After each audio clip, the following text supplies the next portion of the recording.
আর plus নিউজের মুখোমুখি তৃণমূল প্রার্থী মালা রায়।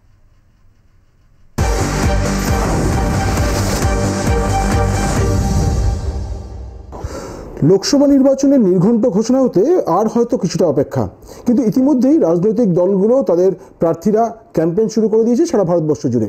আমাদের রাজ্যের ক্ষেত্রে তৃণমূল কংগ্রেস তাদের 42 জন প্রার্থীর নাম ব্রিগেডের জনসভা থেকে ঘোষণা করেছেন এবং তারপরে প্রার্থীরাও ক্যাম্পেইনিং শুরু করে দিয়েছেন। এই মুহূর্তে এই 42টি আসনের অন্যতম আরেকজন প্রার্থী তৃণমূল কংগ্রেসের মালা রায়, তিনি আমার সঙ্গে রয়েছেন, আমি তার সঙ্গে কথা বলবো। দিদি, আর প্লাস নিউজে আপনাকে স্বাগত। নমস্কার, সবাইকে ধন্যবাদ জানাই। দিদি, 2019 সালে আপনি এই কেন্দ্র থেকে প্রায় 1,55,000-এরও বেশি ভোটে মার্জিনে জয়লাভ করেছিলেন।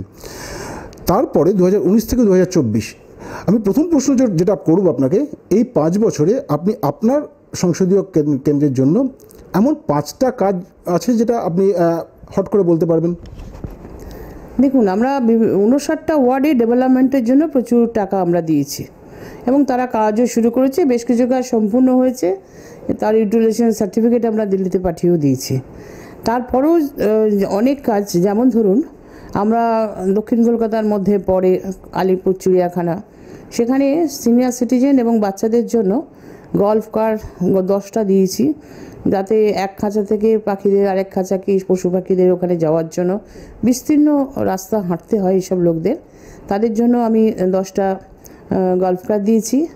আর উন্ডেড অ্যানিমেলসের জন্য 2টো অ্যাম্বুলেন্স দিয়েছি তাদের আনার জন্য, এবং তাদের চিকিৎসাও যাতে গাড়িতেও হতে পারে, কোথাও উন্ডেড হলে এক জায়গা থেকে আরেক জায়গায় আনা, বা কলকাতায় আসছে হয়তো ধরুন, সেখানে ডাক্তাররাও থাকেন ওই অ্যাম্বুলেন্সে, চিকিৎসা করতে করতে তারা যেরকম রোগীদেরও আনা হয় সেরকম অ্যানিমেলদেরও, পশুদেরও আনা হয় আলিপুর চিড়িয়াখানায়, সেই 2টি অ্যাম্বুলেন্সও দিয়েছি। এছাড়া আমি আমাদের কোভিডের সময় দেখেছিলাম যে প্রচণ্ড অ্যাম্বুলেন্সের মানে কম ছিল আমাদের কাছে এবং স্বল্প ছিল এবং হার্সব্যান্ড ছিল না বললেই চলে। সেক্ষেত্রে আমরা 8টা অ্যাম্বুলেন্স আমি আমার সাংসদ কোটা থেকে এবং 5টা হার্সব্যান্ড আমরা দিয়েছি ক্যালকাটা কর্পোরেশনকে, যাতে কোনো মানুষ মানে অ্যাম্বুলেন্সের অভাবে যেন চিকিৎসা না পেয়ে যেন মারা না যায়। শুধু তাই নয়, কারণ এই অ্যাম্বুলেন্সের ছাড়াও আমরা এমন কিছু তাদেরকে দিয়েছি যেটা আর কি তাদের চিকিৎসারও সুবিধা হবে। পশু অ্যাম্বুলেন্স দিয়েছি আরও 5টা। হ্যাঁ, আর দ্বিতীয় কথা হচ্ছে যে কোভিডের সময় যে চাহিদা ছিল অ্যাম্বুলেন্সে, সেই সময় সেই অ্যাম্বুলেন্স দেওয়া এবং পশুদেরও নিয়ে আসা নিয়ে যাওয়ার জন্য হেলথ ডিপার্টমেন্টকেও আমরা আরও 5টা অ্যাম্বুলেন্স দিয়েছি এই ধরনের। এবং গভর্নমেন্টকে কোভিডের সময় আমরা প্রথম দিকেই একদম, যখন সবে 2020 হবে, টাকা দিয়েছিলাম আমরা সরকারকে 1,10,00,000 যে মানুষের জন্য বিনা পয়সা যাতে আমরা ভ্যাকসিন দিতে পারি, সেই ভ্যাকসিনও কেনা হয়েছিল আমার ফান্ড থেকে। আমি 1,10,00,000 টাকা দিয়েছিলাম। তাছাড়া 2 বছরের টাকা তো আমরা পাইনি, কারণ সরকার থেকে যে 5 বছরের টাকা পাওয়ার কথা, সেখানে 2 বছরের টাকা আমরা পাইনি। সেক্ষেত্রে কি ওই মানে কোভিডের সময় যে সাংসদদের টাকা আটকে রাখা হয়েছিল সেটা বলছেন? হ্যাঁ, ঠিক তাই। তাহলে আরও অনেক উন্নয়ন করতে পারতাম। এছাড়া 59টা ওয়ার্ডেই আমি, আমার এলাকার মধ্যে পড়ে খুব বড় বড় ওয়ার্ড, প্রায় বিধানসভার একটা ওয়ার্ড প্রায় বিধানসভার সমান প্রায়। সুতরাং সেসব ক্ষেত্রে ডেভেলপমেন্টের জন্য আমি আলো থেকে, রাস্তা থেকে, ফুটপাথ থেকে, ড্রেনেজ থেকে, জলের থেকে আমি তাদের উন্নয়নের জন্য টাকা দিয়েছি। 2014 সালে আপনি এই কেন্দ্রে কংগ্রেসের প্রার্থী হয়েছিলেন, 1,13,000 সামথিং ভোট পেয়েছিলেন, চতুর্থ হয়েছিলেন। ম্যাজিকটা কি হলো 2019-এ? আপনি তৃণমূলের প্রার্থী হলেন এবং ওই 1,13,000 ভোটের মার্জিন, যেটাতে আপনি মাত্র ভোট পেয়েছিলেন 1,13,000, সেটা আপনার 1,55,000 ছাপিয়ে গেল। তৃণমূলের নিশ্চয়ই ভোট ব্যাঙ্ক তো আছেই, এটা তো অস্বীকার করবো না। তৃণমূলই তো ভোট ব্যাঙ্ক। এখানে প্রধান দল যেমন তৃণমূল, মানুষ তৃণমূলকে ভালোবাসে, তৃণমূলকে বিশ্বাস করে। মমতা বন্দ্যোপাধ্যায় আমাদের সর্বভারতীয় সভানেত্রী, তিনি দল পরিচালনা করেন এবং তাকে শুধু আমরা তো বটেই, আমরা তো কর্মী, আমরা তো বটেই, সাধারণ মানুষ, সারা বাংলার মানুষ তাকে অন্তর থেকে ভালোবাসে।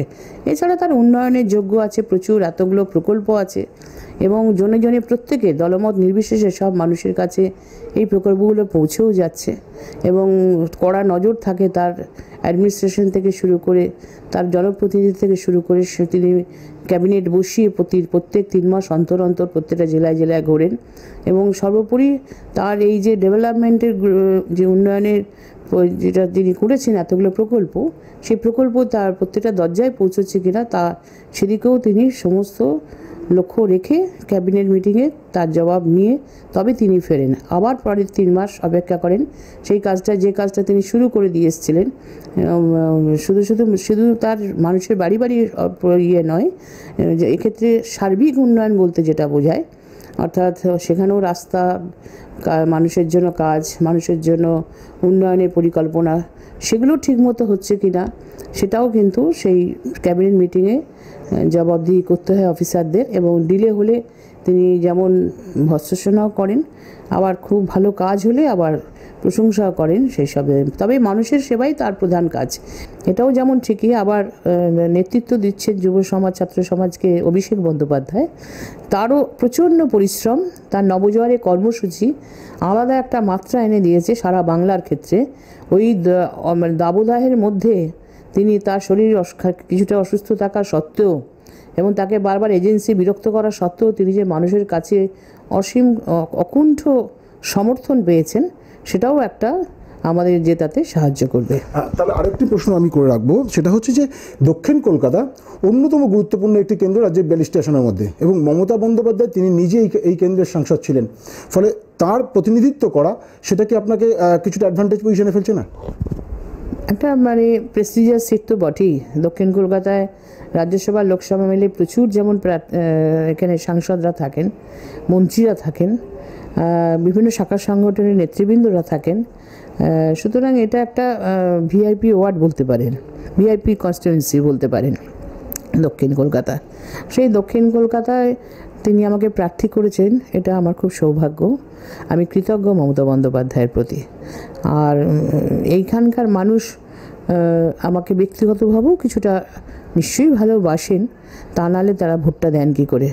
মমতা বন্দ্যোপাধ্যায় তৃণমূলের ইমেজ এবং ব্যক্তিগত যে আমাদের কিছু কাজ এবং নেতৃবৃন্দের কর্মসূচি, এটা আমাকে জেতাতে সাহায্য করে। এটা বলা যেতে পারে দিদি ম্যাজিকেই মালাদির জয়লাভ হয়েছিল 2019-এ। 2024-এ কী হবে, সেই কি দিদি ম্যাজিকই ভরসা? অবশ্যই উন্নয়ন তো বটেই, আমি দিদির বাইরে কোনো কথাই বলবো না। তার কারণ হচ্ছে যে দিদির তার ইমেজ আছে বলেই, দলের ইমেজ আছে বলেই, যদিও অনেকভাবে বিরোধীরা মেলাইন করার চেষ্টা করছে ইমেজটাকে বিভিন্ন এজেন্সিকে লাগিয়ে, কিন্তু আমি বলবো দিদির ব্যক্তিগত ইমেজেই দলটা চলে এবং মানুষের জন্য কাজ করেন বলে মানুষ ভালোবাসে। মানুষের অন্তরে মমতা বন্দ্যোপাধ্যায় আছেন। অবশ্যই দিদির আমার কাজকর্মের উল্লেখ তো নিশ্চয়ই করব যখন নির্বাচনের বলবার যা সময় আসবে। তাছাড়া দিদির ইমেজ তো সর্বোপরি, তৃণমূল না থাকলে আমরা কেউ না। আপনি দিদির ইমেজের কথা বললেন, আর তার সঙ্গে সঙ্গে বললেন বিরোধীরা মেলাইন করার চেষ্টা করছে, কিন্তু দিদির ইমেজকে কাজে লাগাবেন বা বিরোধীরা মেলাইন করছে সেটা থেকে এগিয়ে আসবেন বা বের করবেন, সাধারণ মানুষকে বা ভোটারদের কাছে যাবেন, কিন্তু সন্দেশখালি কি কোনো এফেক্ট ফেলবে না? আপনি নিজে একজন মহিলা। সন্দেশখালি নিয়ে পোস্টমর্টেম আমি এখনই করব না, কারণ এখন নির্বাচন সামনে এবং খুব কড়া হাতে মুখ্যমন্ত্রী কিন্তু সেটা দেখছেন তার প্রশাসনকে দিয়ে। তিনি কোনো অন্যায়কেই যেমন সহ্য করেন না, সেরকম কোনো অন্যায়কে তিনি প্রশ্রয়ও দেন না। সেই জন্যে তিনি কড়া হাতেই সেটা মোকাবিলা করছেন। এরপরে আইনের মতো চলবে। আপনার এলাকাতে প্রচুর পরিমাণে বস্তি আছে, সেই বস্তিগুলোর উন্নয়নের জন্য আপনি বিগত 5 বছর কাজ করেছেন। আগামী 5 বছরে যদি আপনি আবার ফিরে আসেন, তাহলে কি করবেন? শুনুন, আজকে একটা সমস্যা মিটে গেলেও পরের দিন আরেকটা সমস্যা তৈরি হয়, সুতরাং সমস্যার শেষ নেই।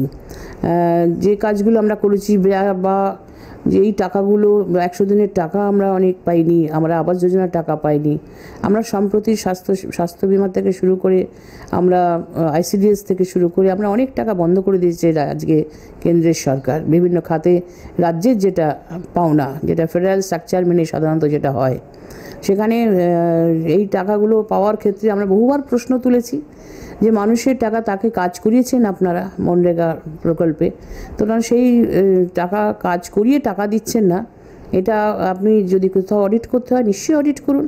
টিম পাতায় বহুবার টিম এসে পর্যালোচনাও করেছে, কিন্তু যার জায়গায় ছোটো ছোটো গণ্ডগোল যদি হয়েও থাকে, ধরে নিলাম তর্কের খাতিরে, সেখানে যদি সেটা অডিট হোক, সেটা নিশ্চয়ই দেখা হোক।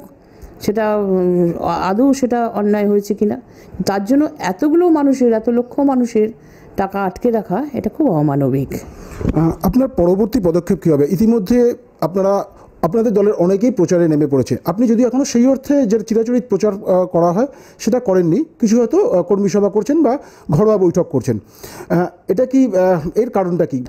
প্রচারে নামিনি এ কথা না, আমাদের ফেজ বাই ফেজ প্রচারে সাজাতে হয়, যেটা গত নির্বাচনেও আমি করেছিলাম। প্রাথমিকভাবে সব কর্মীদের নিয়ে, সহকর্মীদের নিয়ে একটা 7টা বিধানসভায় আমাদের 7টা এমএলএ আছে, তার সঙ্গে এবং প্রত্যেকেই সব মন্ত্রী সবাই, তাদেরকে নিয়ে এবং সমস্ত ওয়ার্ডের লোকজনকে নিয়ে, প্রত্যেকটা শাখা সংগঠন নিয়ে আগে প্রাথমিক একটা পর্যালোচনার দরকার আছে যে আমরা দক্ষিণ কলকাতার কিসের জন্য ভোট চাইবো, কীভাবে ভোট চাইবো, গতবারের মার্জিনের থেকে এবারে কত মার্জিন বেশি হবে, প্রত্যেকটা একটা আলোচনা থাকে।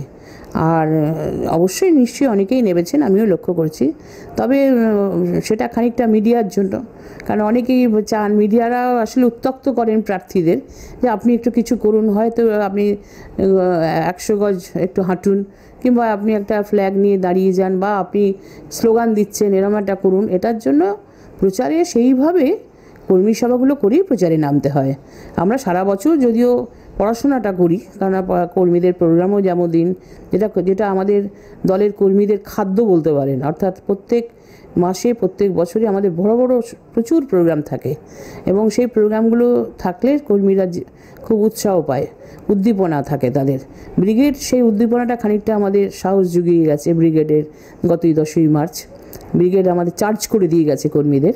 তবু আমাদের দক্ষিণ কলকাতার যে সমস্ত ওয়ার্ড এবং কর্মীরা আছেন, বিভিন্ন শাখা সংগঠন আছেন, তাদেরকে নিয়ে, এমএলএদের নিয়ে আমাদের আগামী 19 তারিখ 3টের সময় নজরুল মঞ্চে একটি সভা হবে, এবং সেই সভায় মোটামুটিভাবে যারা আমাদের কর্মী, তাদের আরেকবার চার্জ করে দিয়ে প্রত্যেকটা এমএলএ তার বিধানসভার ক্ষেত্রে যে ওয়ার্ডগুলো পড়ে তাদেরকে উৎসাহ দিয়ে মাঠে নেমে পড়ার জন্য আহ্বান দেবে। যদিও দেখছি গত বছরের তুলনায় এবারে প্রচারটা, দেওয়াল লিখন প্রায় সব ওয়ার্ডেই কম বেশি প্রচুর দেওয়াল লিখন অলরেডি হয়ে গেছে।